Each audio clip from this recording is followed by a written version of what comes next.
Alright, Rainier Arms Haul. Number 1, Tragicon box. And this is for a future review.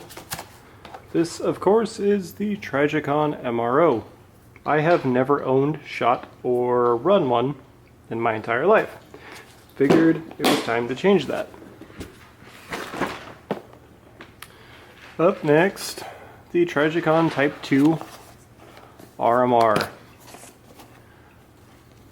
This one I am extremely familiar with, and it's something that I run on quite a few of my guns. However, I have yet to run one on a Glock. So I picked up a 17 MOS. The Strike Industries Ambi mag release. I have heard a lot of mixed reviews on these. Wanted to give it a shot. All they had in stock was red, so dealing with that. The Surefire Scout M300C, still 500 lumens. This was the only one they had left in stock, but this is going to kind of work out because this is going to be going on a very small pistol build. Now, before you flame me, I have done a side-by-side comparison. I don't know if the video is still up or not, but the Glock night vision sights. I got 2 sets, one for the new 17, as well as one for my new 26. If you guys have seen any of my videos, you know how much I hate dust covers and installing them. The Ultimate Dust Cover from Strike Industries is absolutely awesome. I got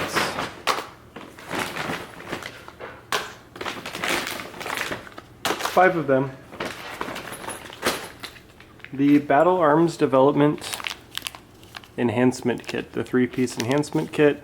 These are going to be going in some of my builds for you guys. I got 1, 2, 3, 4, 5 of those. And for the MRO, the Battle Arms Development Mount.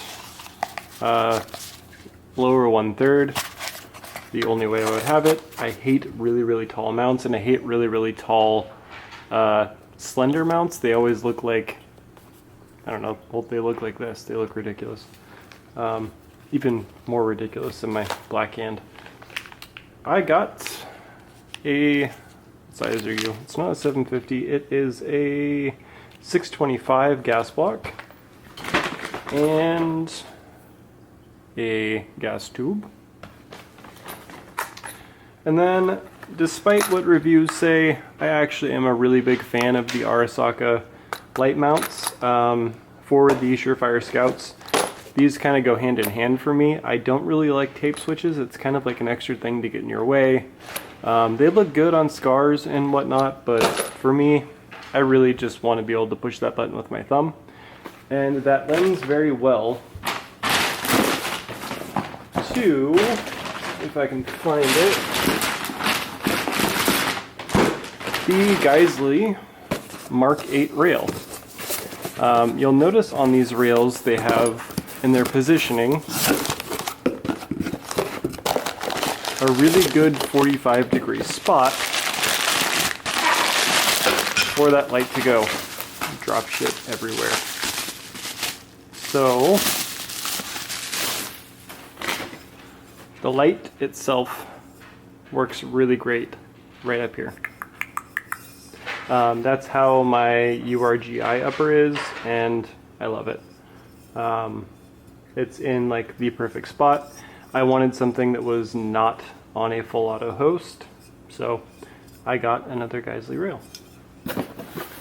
And in the Geissele rail package, just in case you guys didn't know, they are kind enough to give us their super gas block, and a whole bunch of other things, different venting ports. They give us a tool, they give us all of the appropriate Allen keys, and they give you torque specs, which is obviously incredibly important.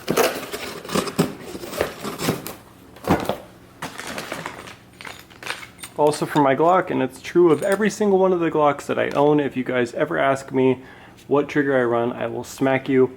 in my Glock 21, in my 43X, in my 19, in my wife's 19, in my wife's 43X, in all of the Glocks except for my Glock 21. Sorry. In all of my Glocks except for my Glock 20, I'm running the agency trigger.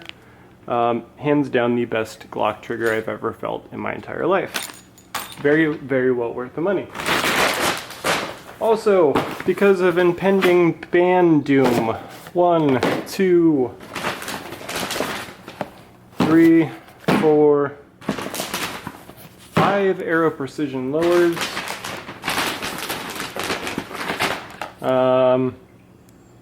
Kind of unrelated, Glock 26 12 round mag.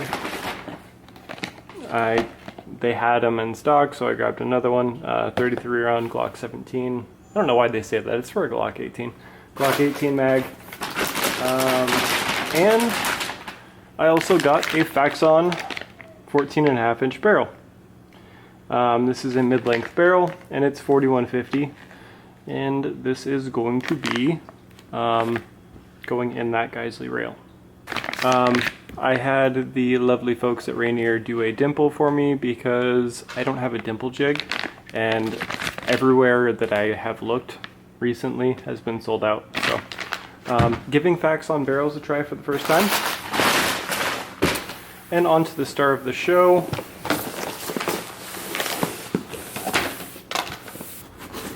And inside of this box comes something that will pair, obviously, you guys know what this is, extremely well with a full auto lower. They give us a cute little bag of 100 links. I no longer have any 249s that are semi-auto. I have one that's been converted to a machine gun. And honestly, the review I did of the 249 was me saying, hey, I'm buying another one to turn this into a machine gun. A lot of you guys didn't really pick up on that. So I have 20,000 links and counting. 20,100. And I'm sure there's some that I haven't accounted for. Like I have probably a few thousand rounds of linked ammo. Alright, so we get the main action spring carbine stock spacer. Actually, we're going to go into this in a few. Let's look at instructions very briefly, because I have a feeling this is going to be a very in-depth instruction manual. Fightlite. Is this a pen or a flashlight? What the hell is this? It's got a little clip on it.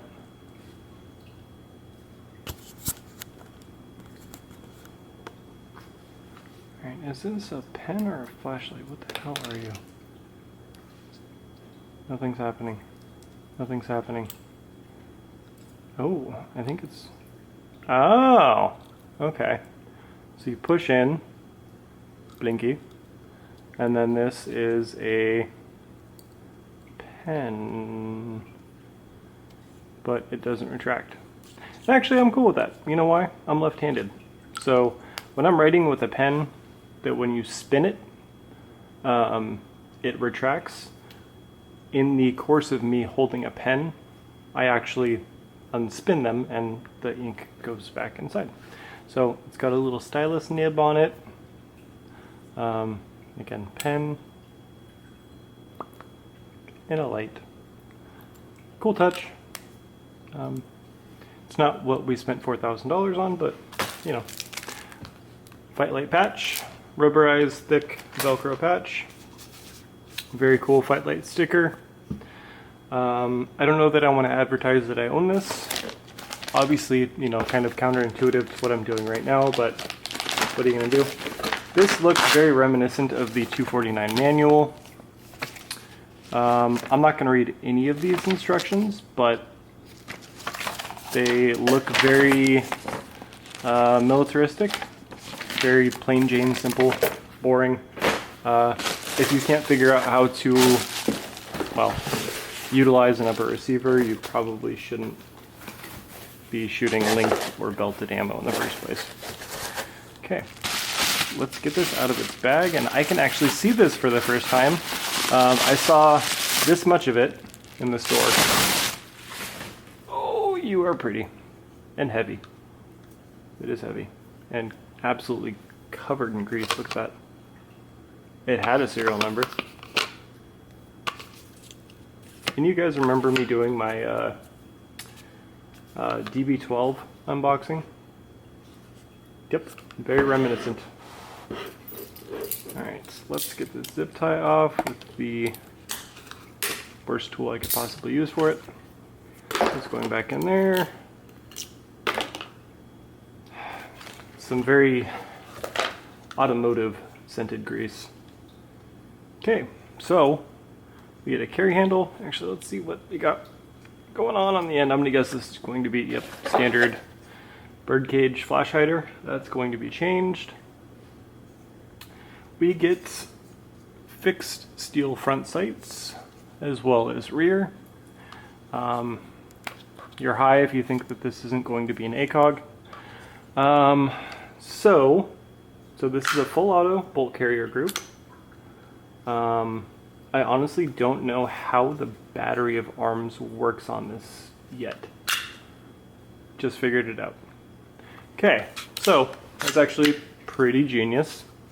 This obviously goes on a AR lower, and this pivots up and out of the way. Hopefully you guys can see that. And then goes down. You would charge your weapon like that.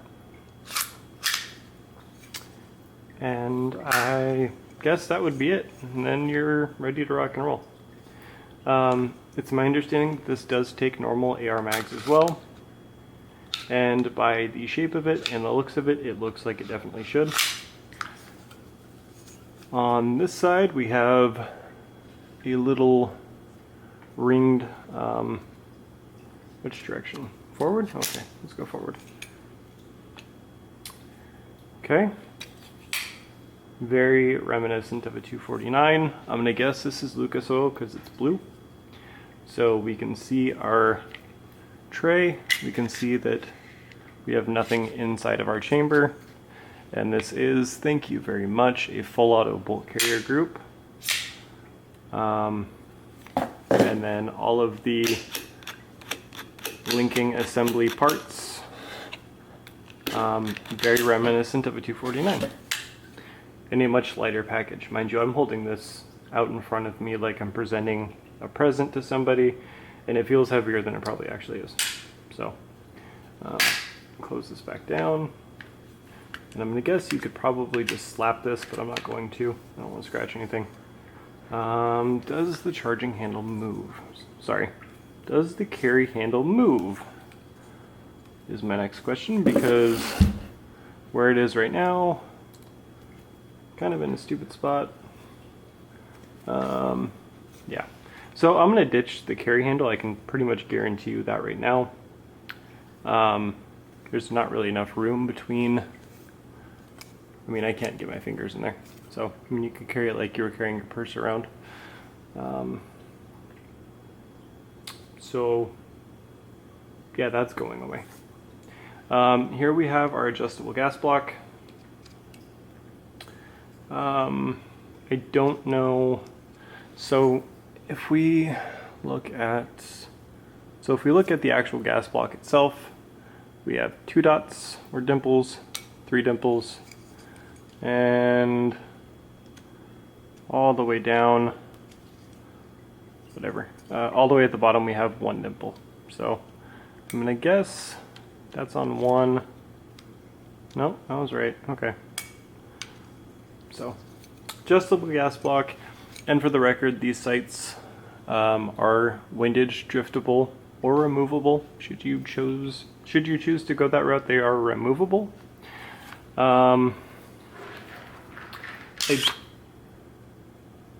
Ooh, shit.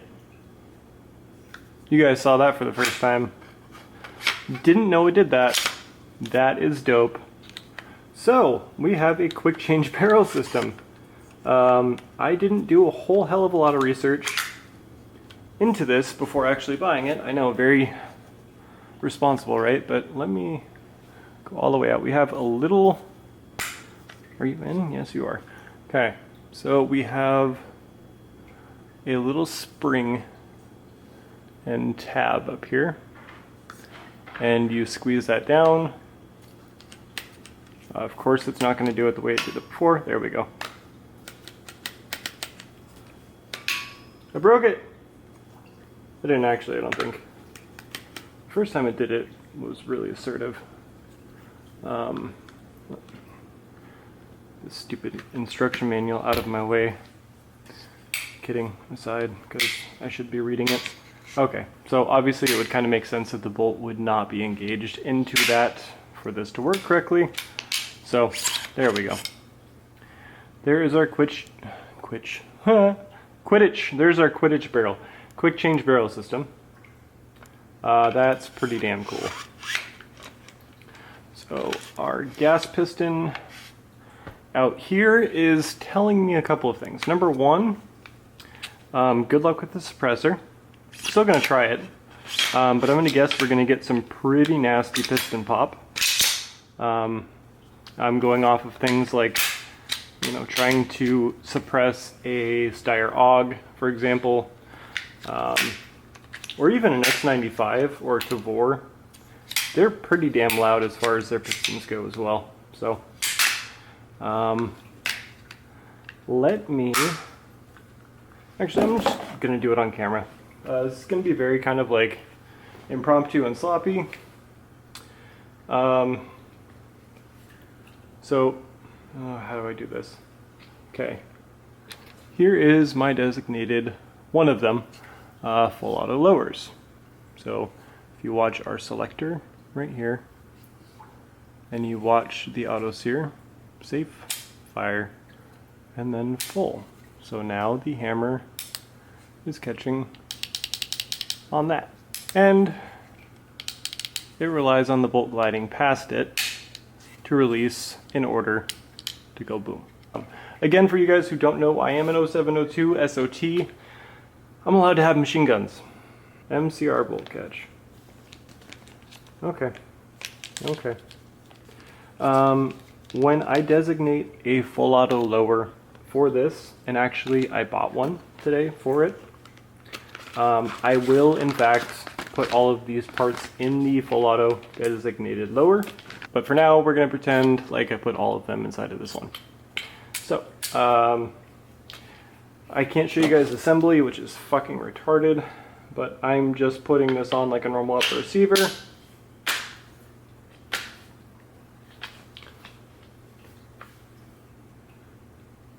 And making sure that I'm not, oh, okay, that's why you need,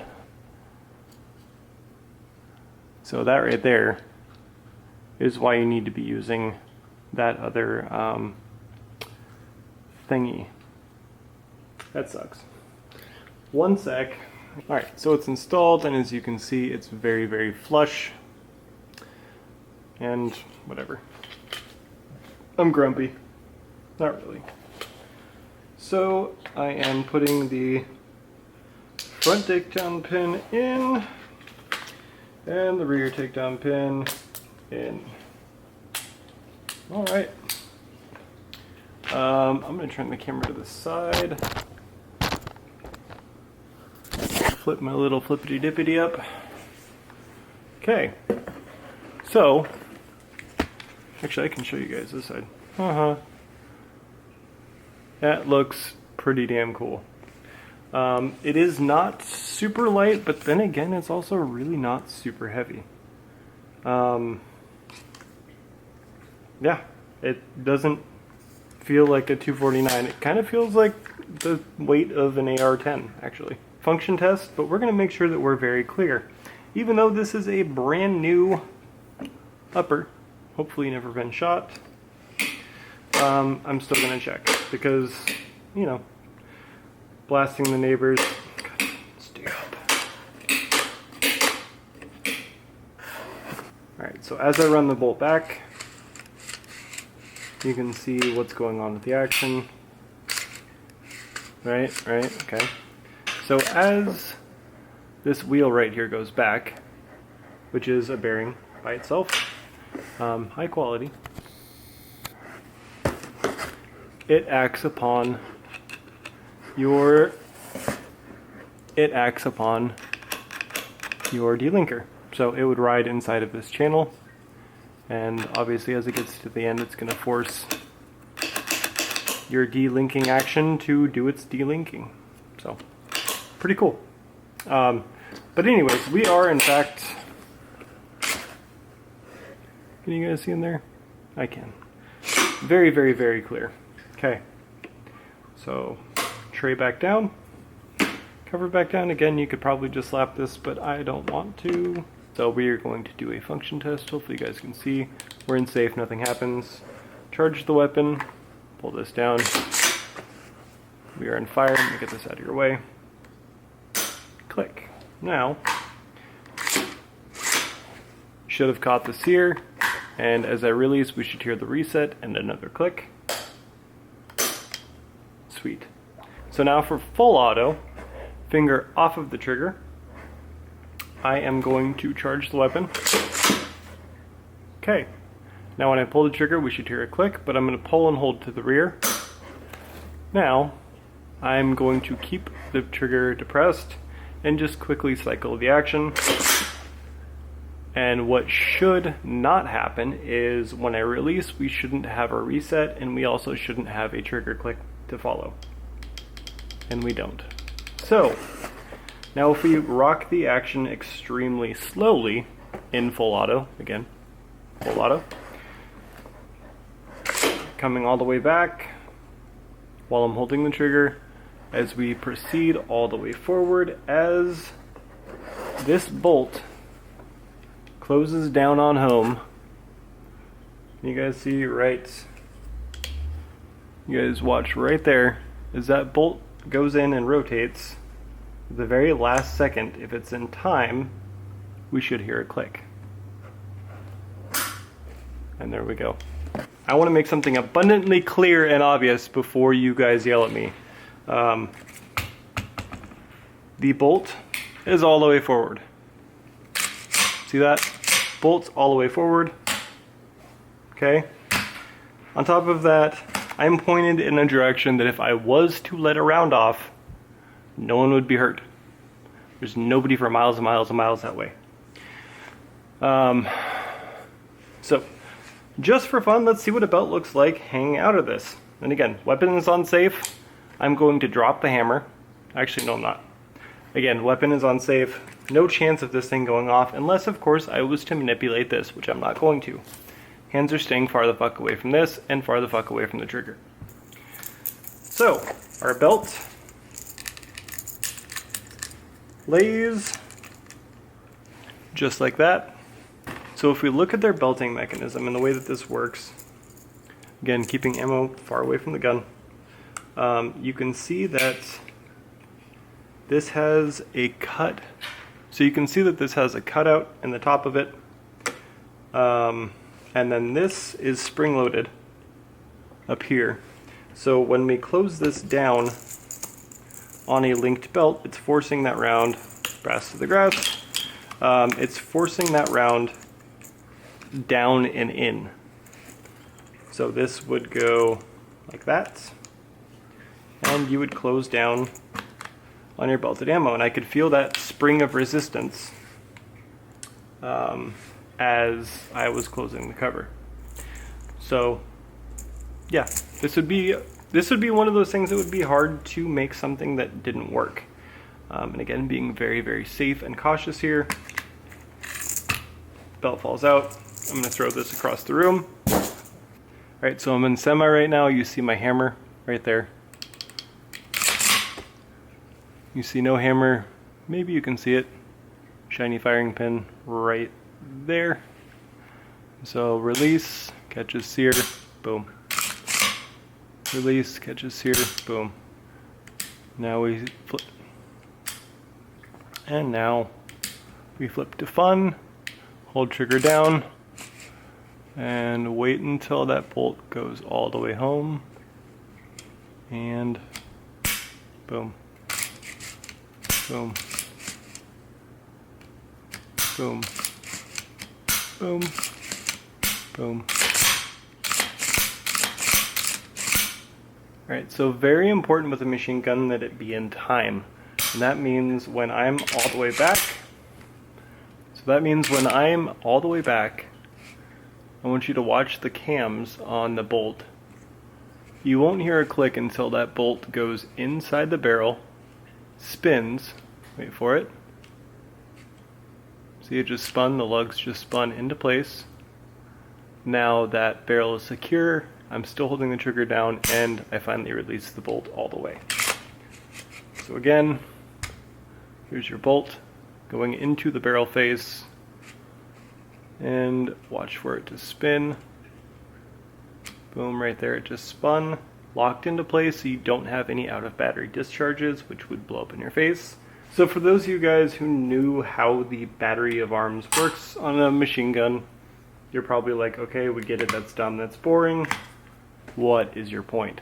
Well, my point is that this is already in time for a full auto lower, which is awesome because I don't like having to time bolts. Ouch. Alright, so I'm taking my Geisley spring and buffer out. Actually, I'm going to use my buffer. And I'm putting the Fightlite spring in. I'm not sure what the difference is going to be, but we'll find out. Oh, okay. That's... Good Lord. That's a very healthy spring. Let me tell you what. Yeah.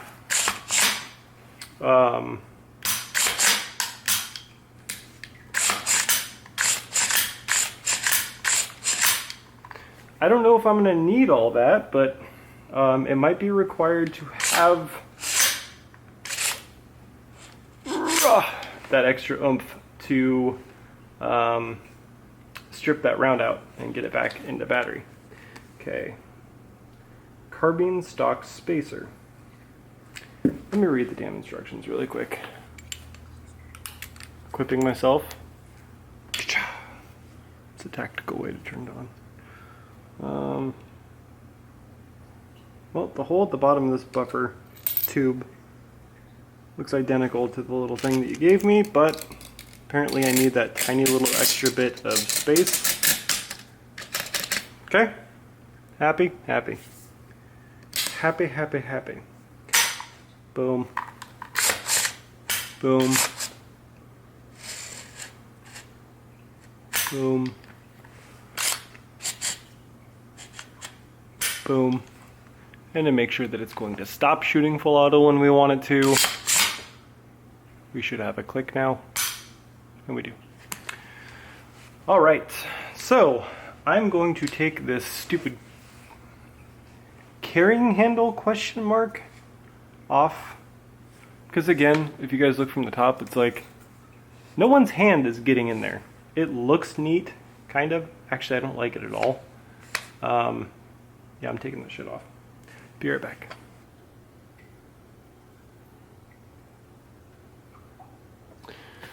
Alright, so got the charging handle off.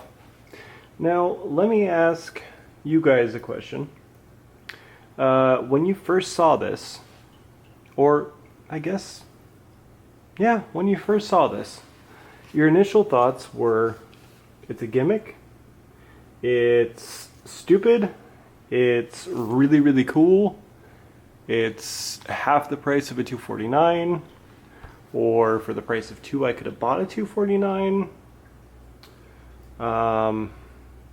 Let me know. I'm actually really curious as to what you guys think of this.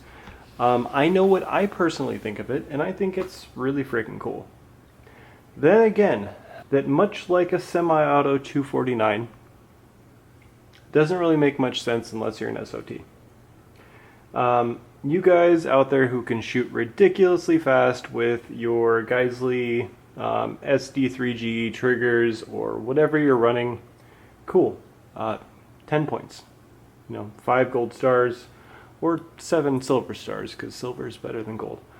I have to tell you that this for me is kind of an invaluable thing, because this is something that's not registered.